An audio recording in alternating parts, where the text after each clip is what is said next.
Let's have a look and see if Just Cause 4 is actually worth your precious time.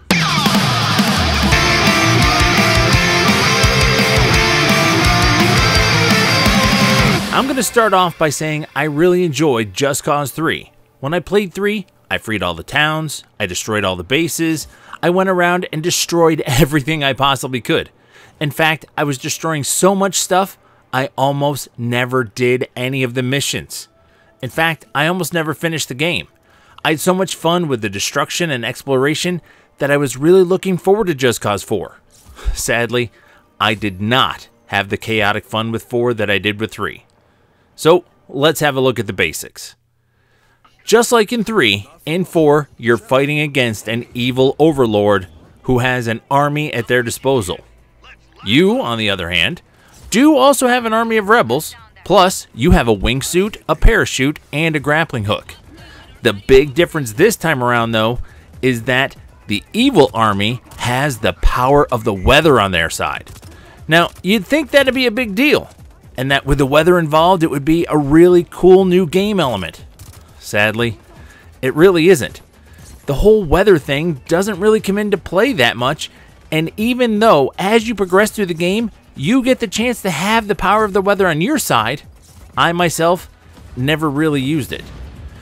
You also have a bunch of upgrades you can unlock by doing side missions.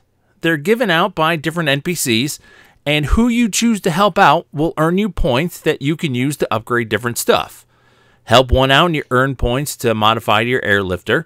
Another one gets you points to mod your booster, and the third one scores your points to modify your retractor. Now, you'd think that'd make the game longer and maybe add some variety. Sadly, I saw no appeal in any of the mods to impact my gameplay, so after I unlocked a few to see what they did, I stopped wasting my time on all of those missions because I found out they were really repetitive. That brings us to the map. One of the things I really liked about Just Cause 3 was freeing up all the little towns and destroying the bases so that I could free up the map. Well, that's gone. You still have to free up the map, but now instead you do missions to free up the map. It sounds like that would be an upgrade. It isn't. The reason it's not is because you have to do the same handful of missions over and over again to earn up troops, and then you move those troops to free up the map. But in order to move the troops, you just click a little icon and whoo, your troops moved. I honestly really miss sneaking into town, ripping down statues, destroying little vans. Doing that different kind of mission was a nice change of pace from the main missions.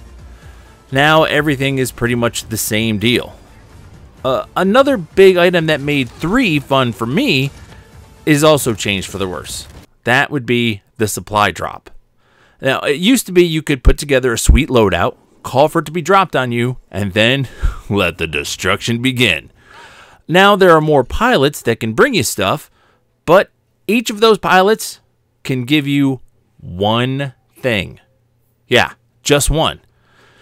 If I'm going to stand around and wait for a huge crate to drop in on me from the sky, why would I have it drop anything on me except for an armed helicopter?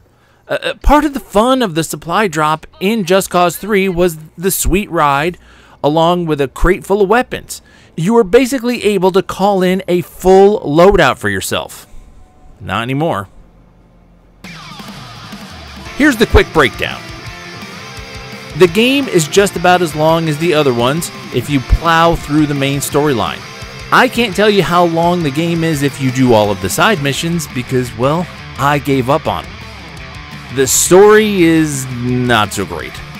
In fact, you only see the main villain of the story once at the beginning of the game and then one more time at the end of the game. That's it. And the game itself is okay to play with alright controls. The camera is alright, moves around from time to time. Now, I do have to say the new customizable loadouts will take a little getting used to, but they're actually a really nice addition. Look and sound of the game is not fantastic based on the time that it came out, but it's not terrible either. I've seen much worse. Now, as far as being fun, I'd say if you want to have a fun Just Cause experience, pick up Just Cause 3 instead.